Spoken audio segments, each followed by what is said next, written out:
Hello friends, मैं Omkar Yadav current study with Om academy आपका स्वागत करता हूं। फ्रेंड, आज हम छत्तीसगढ़ के करंट अफेयर और साथ ही साथ भारत के और अंतर्राष्ट्रीय करंट अफेयर पर बात करेंगे। साथ ही साथ हम देखेंगे कि आज के बाद आपके जो छत्तीसगढ़ के संबंध में दो मुख्य विमोचन, ठीक है, जो कि कांग्रेस सरकार के द्वारा, ठीक है, कांग्रेस सरकार के द्वारा छत्तीसगढ़ के जो कांग्रेस सरकार है उनके द्वारा दो मुख्य पुस्तक जो जिनका विमोचन किया गया है, जो हमारे एग्जाम के पॉइंट ऑफ व्यू से थोड़े इंपॉर्टेंट हो सकते हैं, हम उसको उस पर डिस्कशन करेंगे। आज से वो वीडियो आपको मिलना स्टार्ट हो जाएगा। प्रतिदिन हम एक मुख्य टॉपिक पर डिस्कस करेंगे। तो आज से हम स्टार्ट करेंगे न्याय के 4 वर्ष, ठीक है, न्याय के 4 वर्ष, और हम इसी पर संदर्भ पर आगे जाकर आपको ये वीडियो मिलना प्रारंभ होगा, जो कि इस महीने के पूरे पर्टिकुलर पर डे के हिसाब से हम देखेंगे कि उनके पूरे टॉपिक्स को, जैसे कि कृषि विभाग के अंतर्गत कौन कौन सी योजनाएं आई हैं, ठीक है, उसी प्रकार आपके पशु विभाग के अंतर्गत कौन कौन सी योजनाएं हैं, किस प्रकार के कार्य योजना जो है प्रशासन के द्वारा किया जा रहा है, उन सभी बिंदुओं पर बात करेंगे। ठीक है, चलिए स्टार्ट करते हैं आज के करंट अफेयर से। तो आज है 3 जनवरी। स्टार्ट करते हैं कल के क्वेश्चन से। तो देखिएगा कि किस राज्य के मुख्यमंत्री के मुख्य सलाहकार के रूप में हसमुख आधिया को नियुक्त किया गया है। ठीक है, तो इस पे याद रखिएगा, गुजरात के मुख्यमंत्री, गुजरात के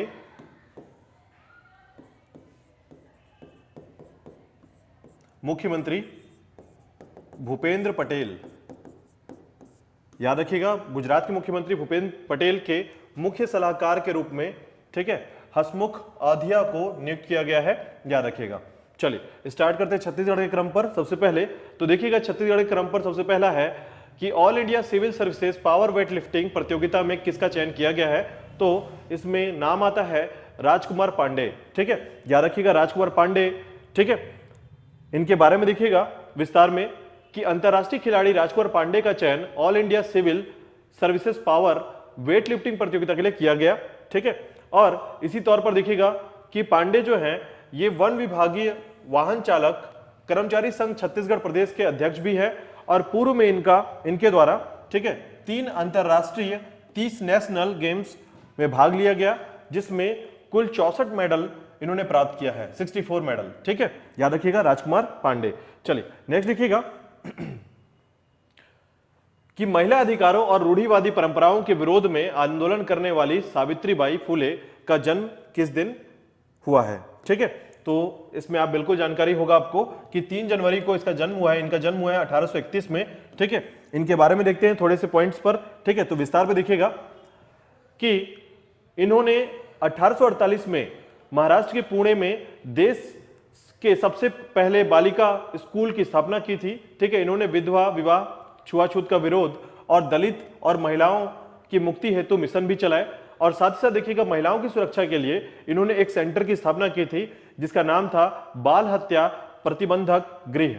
ठीक है, चलिए नेक्स्ट बिंदु पर बात करते हैं। देखिएगा छत्तीसगढ़ से नेशनल तीरंदाजी चैंपियनशिप में बालोद की दक्षा यादव ने कौन सा पदक जीता है। तो याद रखिएगा, सिल्वर पदक। ठीक है, तो सिल्वर पदक जीता है दक्षा यादव ने। याद रखिएगा, बालोद से बिलोंग करती हैं ये। ठीक है, नेशनल तीरंदाजी चैंपियनशिप में। ठीक है, चलिए इसके विस्तार पर बात करते हैं। देखिएगा, सीबीएसई नेशनल तीरंदाजी चैंपियनशिप महाराष्ट्र के पंचगनी पुणे में आयोजित किया गया, जिसमें बालोद की दक्षा और स्कूल के श्रेयांश वर्मा ने मिक्स टीम में शामिल होकर सिल्वर मेडल हासिल किया। दक्षा यादव वर्तमान में कोंडागांव के सीबीएसई स्कूल में कक्षा 11वीं की छात्रा है। ठीक है, याद रखिएगा। चलिए नेक्स्ट देखिएगा, जामड़ी पाटेश्वर धाम राज्य के किस जिले में स्थित है। तो ये आपके बालोद में स्थित है, जामड़ी पाटेश्वर धाम। चलिए इसके थोड़े विस्तार पर बात करते हैं। तो देखिएगा कि बालोद जिले के डोंडी लोहारा ब्लॉक में जामड़ी पाटेश्वर धाम स्थित है। यहां मंदिर में 616 सीढ़ी चढ़कर दर्शन किया जाता है। ठीक है, चलिए नेक्स्ट बिंदु पर देखिएगा। नेक्स्ट है आपका 3 जनवरी 2023 को जयपुर के सिविल लाइंस में स्थित राजभवन में संविधान पार्क का उद्घाटन कौन करेगा। ठीक है, कौन करेंगे देखिएगा, तो भारत के राष्ट्रपति द्रौपदी मुर्मू जी जो है ये 3 जनवरी 2023 को जयपुर के सिविल लाइंस में स्थित राजभवन के संविधान पार्क का उद्घाटन करेंगी। तो ये आपके घटना चक्र में, याद रखिएगा, घटनाक्रम में, भारत के घटनाक्रम में इंपॉर्टेंट है। ठीक है, तो याद रखिएगा। नेक्स्ट है आपका, देखिएगा इसके विस्तार पर थोड़ा सा। तो देखिएगा कि राष्ट्रपति मुर्मू सुबह 11:30 में राजभवन में, ठीक है, 11:30 बजे राजभवन में संविधान पार्क का उद्घाटन करेंगे। जयपुर का राजभवन अब सप्ताह में 2 दिन आम जनता के लिए खुलेगा और साथ ही साथ इस संविधान पार्क को तैयार करने में 9.5 करोड़ की लागत आई है। ठीक है, चलिए नेक्स्ट देखिएगा, किसने राष्ट्रीय टीम के चयन के लिए डेक्सा टेस्ट अनिवार्य कर दिया है? तो ये है आपका बीसीसीआई। ठीक है, तो भारत की जो टीम है, ठीक है, बीसीसीआई जो है हमारा, ठीक है, तो क्रिकेट जो काउंसलर सिस्टम है हमारा बीसीसीआई, ये आज वर्तमान समय में जो भी राष्ट्रीय टीम का चयन करेगा उसमें डेक्सा टेस्ट जो है इसको अनिवार्य कर दिया गया है। और देखिएगा इसमें कि वनडे वर्ल्ड कप 2023 से पहले टीम इंडिया के प्रदर्शन की समीक्षा बैठक के दौरान भारतीय क्रिकेट कंट्रोल बोर्ड ने कुछ अहम फैसले लिए हैं। पहले चयन से पहले, ठीक है, याद रखिएगा, केवल यो टेस्ट अनिवार्य था। डेक्सा टेस्ट अब घायल खिलाड़ियों के लिए आवश्यक है जो राष्ट्रीय टीम में वापस आना चाहते हैं। इसे बोन डेंसिटी टेस्ट भी कहा जाता है। ठीक है, देखिएगा, किस भारतीय गेंदबाज को पहली बार श्रीलंका के खिलाफ T20 सीरीज के लिए इंडिया टीम में चुना गया है? ठीक है, तो इसमें राइट आंसर है आपका शिवम मावी। देखते हैं इसके विस्तार में। देखिएगा कि शिवम मावी को पहली बार भारतीय टीम ने तेज गेंदबाज के रूप में चुना है और यह इसके पूर्व 2018 में पृथ्वी शॉ के नेतृत्व में भारत द्वारा न्यूजीलैंड में अंडर 19 विश्व कप जीतने के बाद बतौर तेज गेंदबाज के रूप में उभर कर सामने आए थे। ठीक है, चलिए नेक्स्ट देखिएगा, नेक्स्ट क्वेश्चन है आपका कि किस राज्य में केंद्रीय गृह मंत्री अमित शाह ने केंद्रीय जासूसी प्रशिक्षण संस्थान की आधारशिला रखी है? तो वो है आपका कर्नाटक राज्य में। ठीक है, चलिए विस्तार में देखिएगा, कर्नाटक के देवनहल्ली में केंद्रीय जासूसी प्रशिक्षण संस्थान CDTI की स्थापना की जाएगी। यह कर्नाटक के साथ महाराष्ट्र, गोवा और केंद्र शासित प्रदेश दमन द्वीप की फोरेंसिक जरूरतों को भी पूरा करेगा। ठीक है, चलिए नेक्स्ट बिंदु पर देखिएगा, नेक्स्ट है आपका चुनाव आयोग ने कहा 90% से अधिक मतदान के लिए मिशन 929 लॉन्च किया है?